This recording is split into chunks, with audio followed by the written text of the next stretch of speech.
Today is the Thursday, the 15th of July 2021, in my birthplace of Abaco,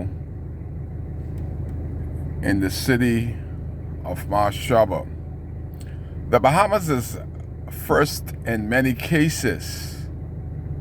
We are first in the Caribbean to date as the most corrupt little island, little spots of island in the ocean, with the least amount of people, but the most corrupt of leaders, from the clergyman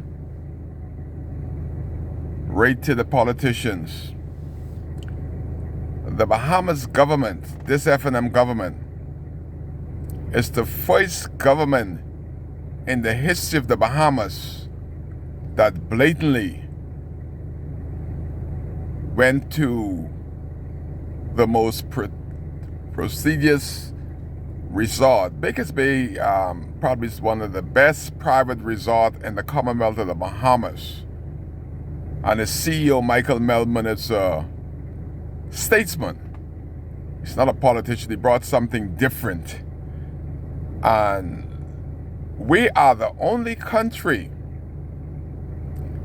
that a minister, a sitting minister, is in business with the prime minister, and their first year, not the second year, their first year of governing a country, one of the richest white men, one of only two white men elected into the Honorable House of Assembly in the Commonwealth of the Bahamas, Brent Simonet, whose father was probably one of the wealthiest white men in this country. Brent Simonet got a great position as minister, being one of only two white men in the Honorable House. And he made all white men look bad. The people of Marshall like saying, wow, how could this be? The first thing Brent Simonet did, being a multi-millionaire, probably in the billionaire category, is that Brent Simonet was in charge of bringing investment into the country, and he was in charge of immigration. He decided who would get citizenship, who would get work permit in the Commonwealth of the Bahamas. And the first thing Brent Simonet did was went to the best private resort where they kicked the millionaires out of Baker's Bay, and it's a billionaire resort. And he sit down with the managers of Baker's Bay, the man who's responsible for investment. That's his job, to bring investment to Abaco and elsewhere. And he sat down and awarded himself a contract for him and the Prime Minister of the Commonwealth of the Bahamas, $25 million. That's a lifetime deal. That one contract could pay all the ministers, members of parliament in the Bahamas for 10 years or more, with change left over. But the hard part about it is that he took investment from Abaco and Abaconians, 18 members of one company, Albury's Ferry, that had never got a $25 million contract. Their first deal was $25 million. And to date, in the Bahamas, they're calling them honorable. How could this be?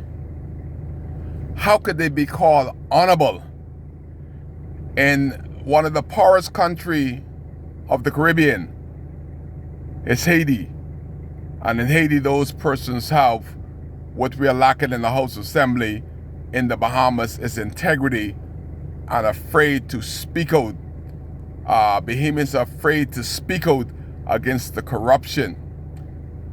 This is the only country in the Caribbean that a sitting member of parliament that is in business with the prime minister of the country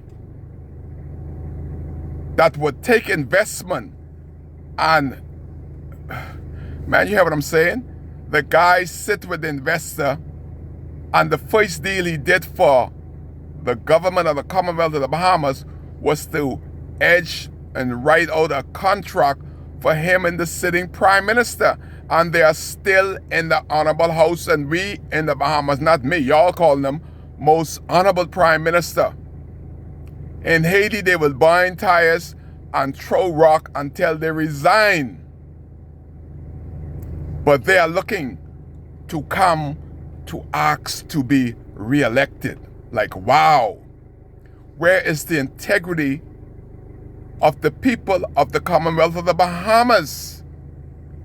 This is unacceptable in any English-speaking democratic country. In America, they would have had them two line up to go to jail, and to jail they would go. You saw what happened in the Trump administration. All of them were thought they had this unseen power.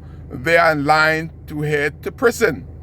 But in the Bahamas, they are lined up to be re-elected, to corrupt themselves even more. This is the power of the F&M regime.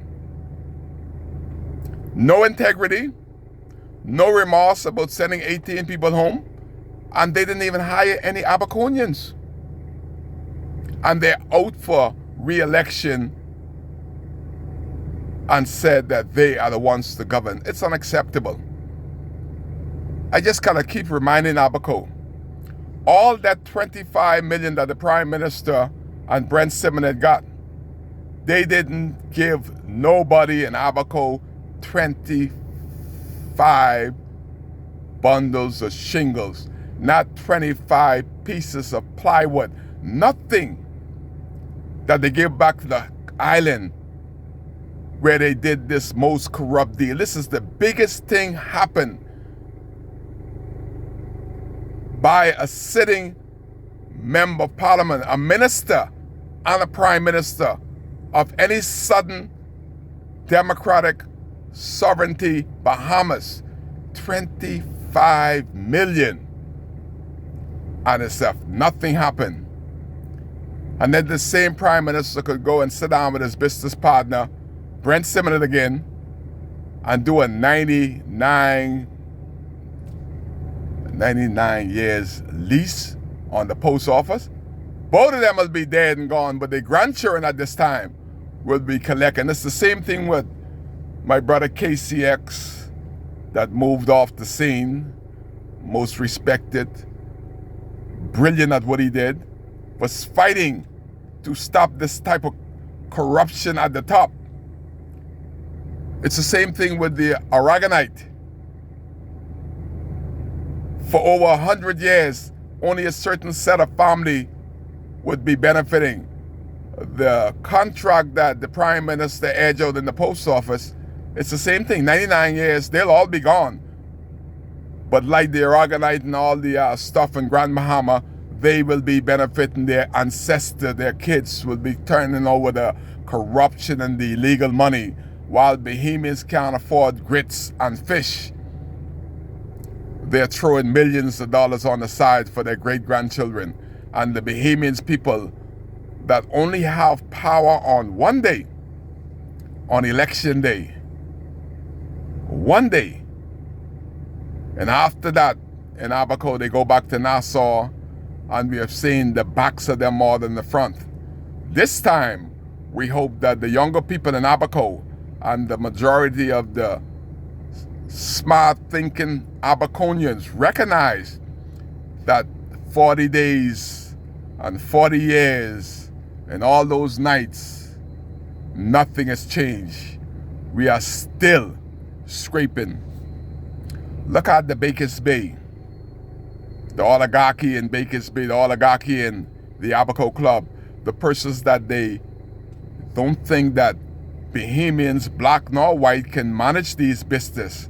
And look at all the money that they're taking home every year out of this country. and the Bahamas government only concerned about their quota on work permit. When are we going to be smart? This, again, is the only country in the Caribbean that could elect the prime minister who was a gynecologist, and right away he could run all of the Bahamas. But we cannot get a Bahamian in 15 years, 20 years at the Abaco Club, 15 years at Baker's Bay. We can't get a Bahamian chef. We can't get a Bahamian golf pro.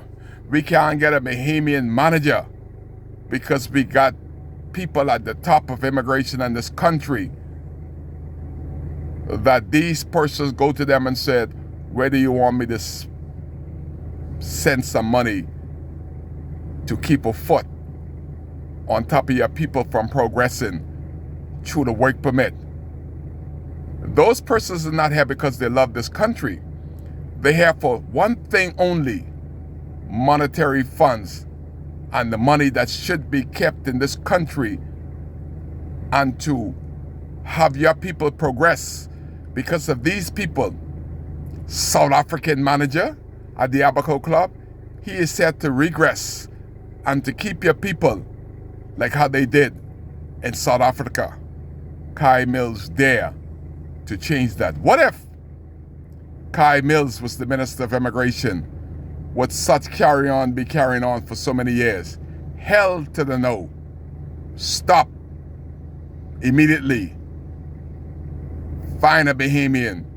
Train a Bahamian. You here because you wanted something different. Well, you'll have to have a different type of management skill. Everybody will have to be Bahamian, just like they do in Jamaica and elsewhere. When you come to Turks and Caicos, do you have South African other managers in Turks and Caicos? And they're blooming. The tourists love it because it's a different atmosphere. They are there and they're visiting with Turks and Caicos manager, not South African manager in Turks and Caicos like we have in Abaco. That's unacceptable. It's one of these Kai Care video, hoping that the message be received by the person that's listening, the voters of North Abaco. Change ain't coming. Kai has always been here. Change has already been here. You just have to accept the change and vote for Kai Mills. And don't be shy.